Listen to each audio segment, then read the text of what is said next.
Bonjour à toutes et à tous et bienvenue. Aujourd'hui, j'ai des questions pour vous. L'inspiration m'amène là et, euh, et voici, je commence comme ça. Si je vous demandais,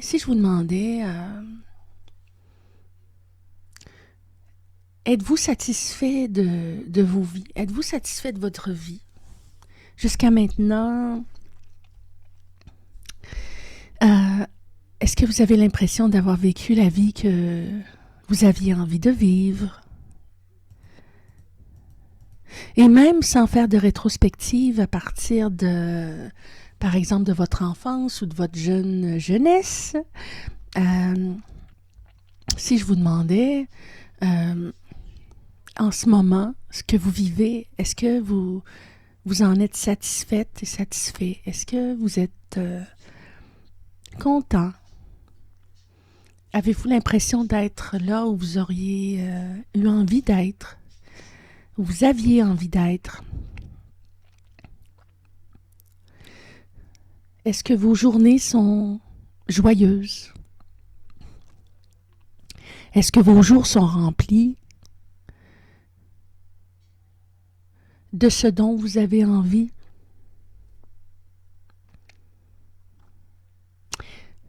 Beaucoup de questions qui tournent autour du même thème. La joie, le bonheur. Vous savez, pour moi, la joie, ça s'inscrit dans le moment présent. C'est peut-être un concept qui, pour moi, ça me parle beaucoup du concept de flux, le flux. Je ne sais pas si vous connaissez Mihaly Csikszentmihalyi, qui a écrit le livre Le Flux, le Flow, F-L-O-W, et qui parle beaucoup du fait d'être bien dans le moment présent, dans mes mots, là. Alors, qui parle du fait que lorsqu'on est en train de faire quelque chose ou d'être en un lieu, dans une activité, dans un environnement qui nous convient, qui nous plaît, qui rejoint nos valeurs, nos goûts, nos passions. Alors, à ce moment-là, on est dans un sentiment de complétude et on ne voit pas le temps passer. Vous savez, là, cette notion du temps qui s'arrête. Par comparaison, je trouve que la notion de bonheur est lourde à porter. Parce que le bonheur, c'est comme si on se dit, tiens, il faut que je fasse un bilan sur une période X. Et est-ce que je peux dire que j'ai été heureux d'un point A à un point B, d'une date X à une date Y? Pour moi, le bonheur, évidemment, c'est ma vision que j'en ai. Il y a dans le bonheur un idéal qui met beaucoup de pression. C'est comme si il faudrait l'avoir atteint une fois pour toutes. Ou dans une période ou pour une période suffisamment longue pour pouvoir dire qu'on a mérité d'y apposer le sceau du bonheur. C'est des croyances, c'est des concepts, bien sûr. Hein? Ça n'est pas décrit comme ça dans le Larousse, dans le dictionnaire, je ne crois pas. Mais pour moi, le bonheur est un idéal peut-être un peu lourd à porter, qui ne souffrirait aucune ratée, qui devrait se maintenir, alors que la joie se vit au moment présent et se vit dans la simplicité. Alors, pardon, pour enchaîner, pourquoi je vous parle de joie et de bonheur aujourd'hui, c'est que je réfléchis à ce concept-là au regard de la relation de flamme jumelle. Je suis sûre que ça vous parle. Vous savez, une fois qu'on a rencontré sa flamme jumelle, il y a une notion d'idéal qui se dégage. Il y a de l'absolu dans cette relation de flamme jumelle qui est très présent et qui qui fait partie à la fois de ce qu'il y a de merveilleux, ce qu'il y a de génial dans cette relation, et en même temps qui fait partie du problème. Il me semble. Encore une fois, je peux me tromper. Mais selon mes impressions et ce que j'entends des autres qui vivent sur le parcours de Flamme Jumelle, c'est que une fois qu'on a rencontré sa flamme jumelle et qu'on l'a reconnue, d'abord, on a un sentiment de certitude que la personne est sa flamme jumelle, bien sûr, mais on a aussi un sentiment lorsqu'on n'est pas avec sa flamme jumelle, que tout le reste est pâle, que tout le reste est fade. Et on a, en tout cas, probablement ou certainement au début de cette relation, une impression de contraste important. On se dit, mon Dieu, mais qu'est-ce que j'ai vécu tout ce temps-là à comparer avec ce que je viens de découvrir? C'est rien, mais on se dit c'est rien, on se demande où on était. Et on se demande ce qui nous est arrivé, hein, n'est-ce pas? Donc, la relation de flamme jumelle et le contact à son jumeau, à sa jumelle, entraîne un vertige, entraîne une certaine forme de choc. Et on se demande parfois si on sera satisfait par quoi que ce soit d'autre que par cette relation qu'on a découvert, ou ce sentiment, ou cette vibration qu'on vit lorsqu'on est avec l'autre, ou quand on est à proximité ou connecté à l'autre, à distance ou à proximité. Et on se demande ce qui nous est arrivé et comment on va vivre la suite, comment on va vivre le reste. Alors, l'autre question qu'on peut se poser, c'est de là d'où je suis partie avec mon titre, c'est ce que j'ai tenté de formuler. Est-ce que la relation de flamme jumelle est un idéal inaccessible? Pardon, je suis un peu enrhumée. Ma voix est un peu éteinte. Est-ce que la relation de flamme jumelle est une licorne? Est-ce que c'est un truc inaccessible, farfelu? Est-ce que c'est un rêve de petits-enfants? Est-ce que c'est un conte de fées à la Walt Disney? De quoi est-ce qu'il s'agit au juste? Je formule l'hypothèse que non, ce n'est pas une licorne. Non, ce n'est pas quelque chose d'impossible.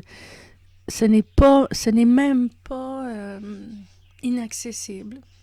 On a la preuve, on a beaucoup de couples de flammes jumelles qui ont le bonheur d'être réunis, soit en cours de parcours, soit dans l'union elle-même. Pardon.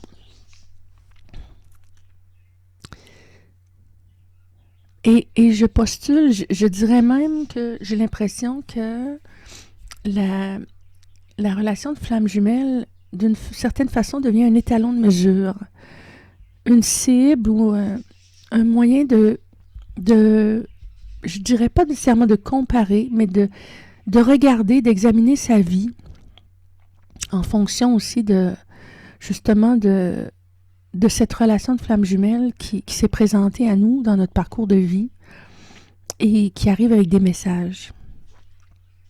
Alors là, est-ce que j'entends par là que c'est... est-ce que je me contredis? Est-ce que je suis en train de dire que la relation de flamme jumelle, c'est un absolu idéal qu'il faudrait atteindre absolument et avec son niveau d'intensité c'est ça, d'intensité, d'absolu, et qu'il faudrait jeter tout ce qui n'est pas aussi intense, tout ce qui est plus simple, plus calme, plus banal? Non, c'est pas ça que je veux dire. Cependant, j'ai l'impression, et je vais aimer vos commentaires là-dessus, l'intuition me dit que, et c'est pour ça Et c'est pour ça que j'ai débuté en introduction avec ça. Vous savez, dans nos vies, dans nos parcours de vie, en tout cas c'est mon cas, je l'ai vécu et je sais bien que beaucoup de gens le vivent. Vous savez, parfois on fait des compromis, euh, particulièrement dans nos choix de carrière, pas nécessairement dans nos choix de conjointes, mais aussi, bien sûr, c'est un voyage, hein, bien sûr, mais dans nos choix d'activités de vie, de loisirs, dans nos choix de carrière, dans le fait de reconnaître, par exemple, qu'on puisse avoir envie de quelque chose, qu'on ait un rêve, une aspiration, un projet. Parfois, on va se dire, ah ben, je rêve en couleur, je mets la barre trop haute, il faut pas s'imaginer que ça va nécessairement fonctionner. J'ai des doutes. Je doute que j'ai les compétences. Je doute que la vie va m'offrir autant de tout ce que je veux. Est-ce vraiment possible? Ça me rappelle une conversation que j'ai eue avec une bonne amie il y a plusieurs années.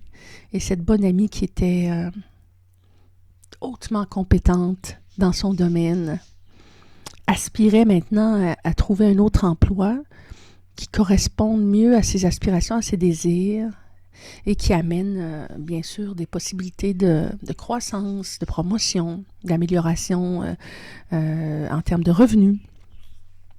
Et elle me disait, mais tu sais, l'emploi de mes rêves, il va être plus difficile à trouver que celui que les autres. Celui que moi je veux, bien sûr, il va être plus difficile à trouver. Et je me rappelle que pour elle, je voyais dans ses yeux que c'était une évidence. Je voyais dans ses yeux que pour elle, ça allait de soi. Mais c'était bien sûr une croyance. Et moi, ça me sautait aux yeux, ça me sautait au visage à quel point ça faisait pas de sens, qu'il n'y avait pas de fondement logique à ce qu'elle me disait. Et je lui avais dit, mais voyons, tu sais, Anne, elle s'appelle Anne, pourquoi l'emploi de tes rêves serait plus difficile à trouver que les autres? Ben parce que c'est mon emploi idéal, blablabla. Pour lui faire réaliser qu'en fait, son emploi idéal était peut-être l'emploi le moins désirable pour le reste de la planète. Et là, j'ai vu dans ses yeux le déclic. Et de comprendre que ce que nous, on veut n'est pas nécessairement ce que tout le monde veut. Et donc, ça ne veut pas dire que ça soit nécessairement difficile à trouver ou inaccessible. Pas du tout. En fait, c'est probablement même peut-être le contraire, puisqu'on est peut-être le seul ou la seule à vouloir ça. Ou en tout cas, on n'est certainement pas tous intéressés par la même chose. Bien sûr. Et donc, dans cette prise de conscience qu'elle faisait, je voyais en live, je voyais en direct dans ses yeux, la réalisation, la prise de conscience du fait que, ben non, ce n'est pas parce qu'on souhaite quelque chose que ça veut dire que c'est difficile à atteindre. Ce n'est pas parce qu'on a un idéal, quelque chose qui nous passionne au plus haut point, quelque chose qu'on désire plus que tout, que c'est nécessairement difficile à obtenir ou à vivre. Cependant, vous serez d'accord avec moi que quand on pense à nos parcours de vie, avec la naïveté de la jeunesse et tout ça, bien sûr, tout ça est connecté avec nos émotions. Alors, quand on se dirige vers nos premiers désirs, vers nos premiers projets, nos premiers emplois, nos premières occupations, quand on envisage même, et parfois on ne le fait même pas, quand on décide d'envisager de se mettre en marche pour réaliser un projet ou d'atteindre un rêve, d'atteindre un objectif quelconque, on part souvent la peur au ventre avec l'idée que ça va être difficile, que ça ne va pas nécessairement se réaliser. On part avec un a priori que ça peut être plus difficile à atteindre qu'autre chose. Et pourtant, voyez-vous, Donc, c'est important de distinguer l'idéal, dans le fond, que nous, on porte en soi, de quelque chose d'inaccessible. Alors, vous savez, pour revenir à ce que je disais, je fais pas mal de coq à l'âne aujourd'hui. J'espère que c'est quand même possible de me suivre. Merci pour votre écoute et votre compréhension. Alors, c'est l'intuition qui monte et qui m'amène des mots en bouche. Alors voilà, donc par rapport à la relation de flamme jumelle, pour moi, bien sûr que le niveau d'intensité est plus que seulement d'intensité, mais le niveau de, j'ai envie de dire de perfection, mais c'est toujours délicat de dire ça. Voilà, le niveau d'adéquation, le fit, le fait que ça convienne tellement bien, le fait qu'on se rejoigne tellement bien, ben ça ne veut pas dire que cette relation ou cette personne est inaccessible. Elle est tout simplement la meilleure pour nous. Ou bien, en tout cas, cette relation à cette personne est une de nos meilleures relations, bien entendu. Il y a quelque chose d'absolu, bien sûr, là-dedans, mais ça ne veut pas dire que ce soit inaccessible. Vous me suivez? Et là où je veux vous emmener, là où je veux en venir aujourd'hui, c'est qu'il me semble que dans cette relation de flamme jumelle, il y a beaucoup de leçons pour la vie en général. J'en suis là dans mes réflexions. Oh.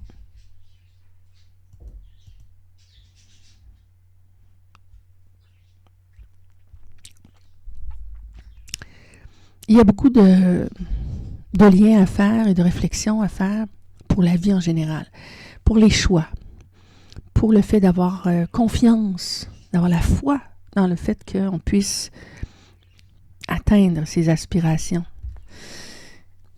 Voyez-vous, en mon cœur, j'ai une intuition qui me dit que la relation de flamme jumelle, c'est comme si un ange nous était apparu tout à coup pour nous réveiller de ce cauchemar, pour nous réveiller de cette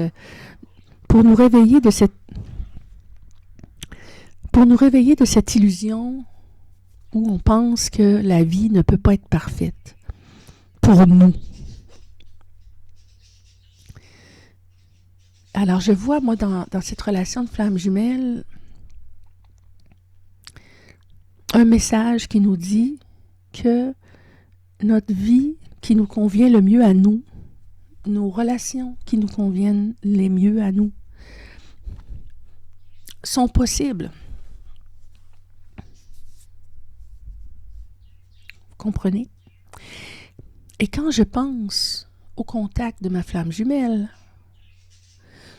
quand je pense au vôtre, je me dis, il y a réellement un éveil qui se produit au moment de la rencontre. Et surtout au moment de la reconnaissance, quand on réalise que l'autre est notre flamme jumelle, il y a un éveil qui se produit, il me semble, qui génère un certain choc.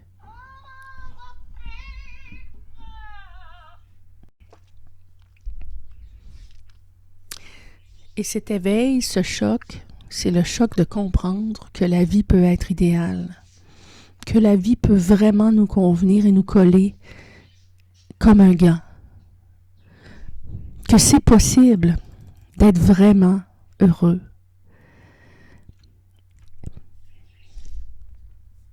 Et pas heureux au sens du bonheur où on va avoir une checklist et on va venir cocher des points à chaque jour pour s'assurer qu'il n'y a eu rien d'imparfait. Vous me suivez?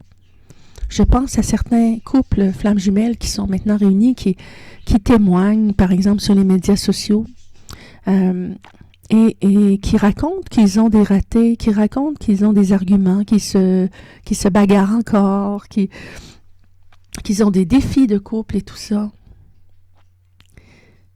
Et c'est parfaitement normal. Avec soi-même, on a des désaccords, n'est-ce pas? Avec soi-même, on est seul avec soi-même et on peut avoir des arguments avec soi-même. On peut avoir des jours où on aimerait ne pas être soi-même et ne pas être dans sa propre peau. Et c'est pareil avec la flamme jumelle. Toutefois, c'est la relation idéale, absolue, dans laquelle on va avoir le plus d'opportunités de s'épanouir et de porter des fruits dans ce monde. Ce qui n'empêche pas qu'on puisse maintenir des relations d'âme-sœur, des relations d'affection et ou d'amour d'un autre niveau. Loin de moi l'intention de vous dire qu'il faut réduire le nombre de relations dans lesquelles il y a de l'amour. S'il y a une chose qu'il ne faudrait jamais interpréter ou comprendre au sujet des relations de flammes jumelles, ce serait bien de penser qu'il y a une seule relation dans laquelle l'amour est légitime. Quand on y pense, pensez-y, c'est une absurdité. Au contraire, les relations de flammes jumelles nous amènent, n'est-ce pas, de plus en plus à comprendre que l'amour devrait être partout. Elle devrait être nourrie, devrait être exprimée, devrait être dégagée des obstacles, que l'amour devrait porter à des échanges, à de la compréhension, à de la compassion, à du nettoyage de tout ce qui s'appelle les conflits, de tout ce qui fait que on n'arrive pas à vivre heureux et en paix avec les autres. Mais bien sûr, pour soi-même, la relation de flamme jumelle porte un sens particulier, unique.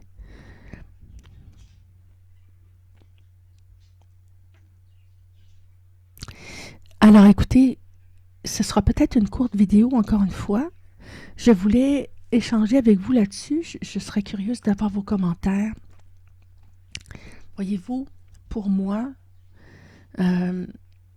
je sens monter ces inspirations et je me dis, oui, je pense vraiment que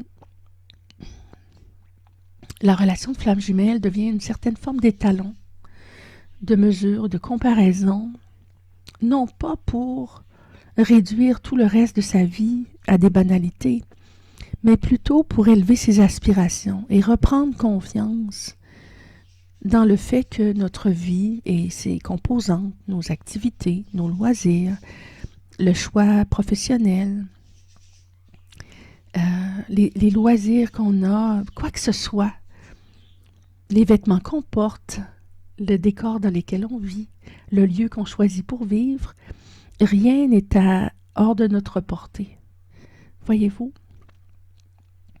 Pour moi, la relation de flamme jumelle et la reconnaissance m'a permis de prendre conscience que je m'étais éloignée de moi-même, que je m'étais éloignée de qui je suis vraiment, que j'avais fait trop de compromis et que j'avais oublié de croire en la vie et de croire en la perfection de la vie.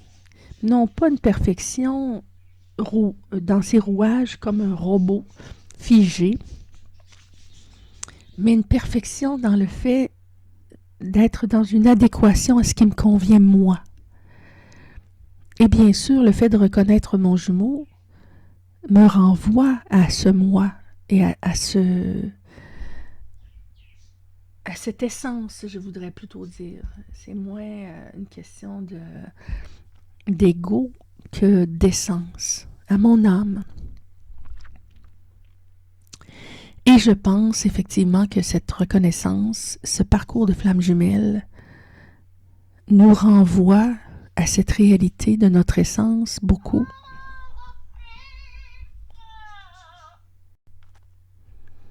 Donc la relation de flamme jumelle qui amène la réalisation, la prise de conscience que notre vie, j'ai envie de dire notre vie personnelle, notre vie qui nous convient à nous, existe et est possible.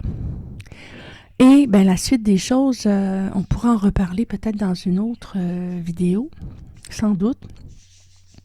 Bien sûr, c'est cette confrontation à tout, à toutes ces imperfections, à nos faiblesses intérieures, à nos craintes, à nos peurs, à nos zones où on manque de confiance en soi. Effectivement, le parcours de flamme jumelle n'est pas toujours de tout repos. Il y a des étapes qui sont difficiles.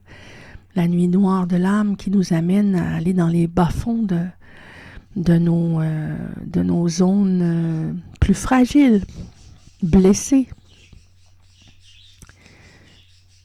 Et je pense effectivement que c'est un peu ça au fond, c'est que cet éveil-là nous amène à prendre conscience de tous les détours, de tous les compromis qu'on a faits et de suivre le chemin de la peur au fil de notre vie, le chemin où on n'a pas eu confiance, où on n'a pas cru que c'était possible d'être heureux, où on a contourné plutôt que de faire face, où on a choisi notre choix numéro 2 plutôt que notre choix numéro 1, de peur de ne pas être nous-mêmes choisis, de peur de ne pas y arriver. Selon moi, la relation de flamme jumelle met en lumière tous ces détours, tous ces mensonges qu'on s'est fait à soi-même.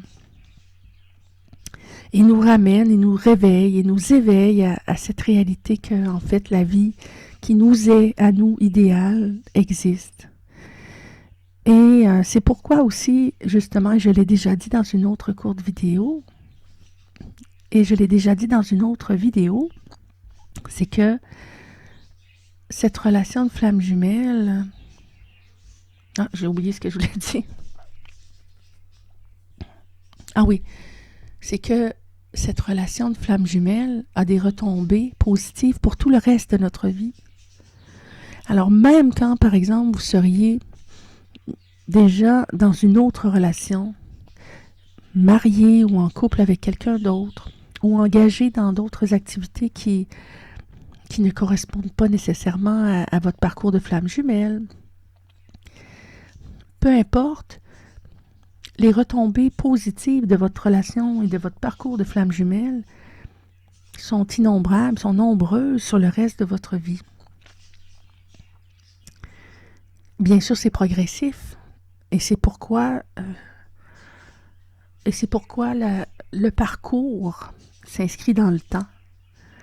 Je l'ai dit aussi, je fais une analogie avec Compostelle, il y a quelque chose dans le parcours qui est important, qui est nécessaire, qui ne s'inscrit pas dans l'instantané, qui a besoin d'un peu de temps, qui a besoin de mûrir, qui a besoin de cheminer, de marcher, de faire de l'introspection, de laisser déposer des choses, d'expérimenter aussi. Essais-erreurs, de faire des essais.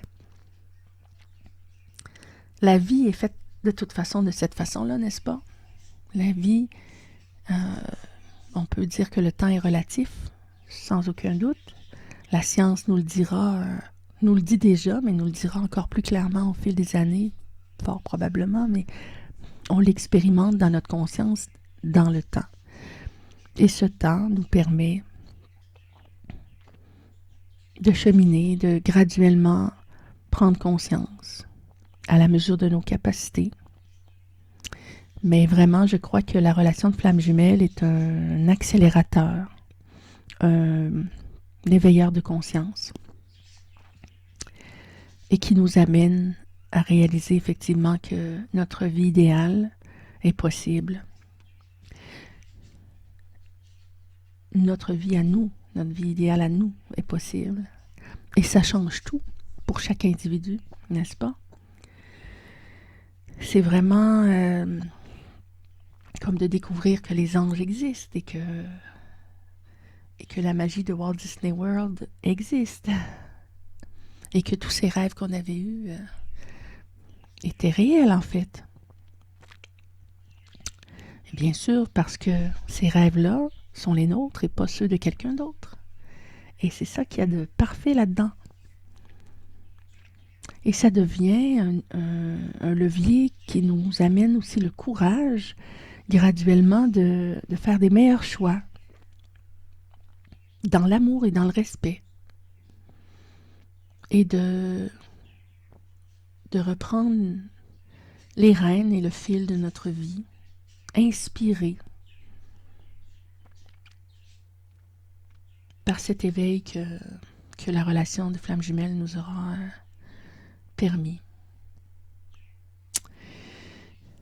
Voilà, écoutez, encore une fois, mille merci d'être présent, mille merci d'être là, d'avoir ces échanges, ces réflexions à distance ensemble. Merci, merci pour tout. Merci pour votre patience dans mes élucubrations aujourd'hui. J'ai suivi beaucoup mon inspiration et je sentais que j'avais ces choses à partager avec vous. J'espère que ça vous aura apporté de l'eau au moulin, des réflexions utiles. Merci pour vos abonnements. Merci pour vos likes. C'est vraiment une chose qui me permet de continuer et qui me permet de contribuer et de partager avec vous ces inspirations et ces réflexions qui, j'espère, vous sont utiles. Grand merci pour tout et on se retrouve très bientôt. Je vous embrasse. Portez-vous bien. À la prochaine.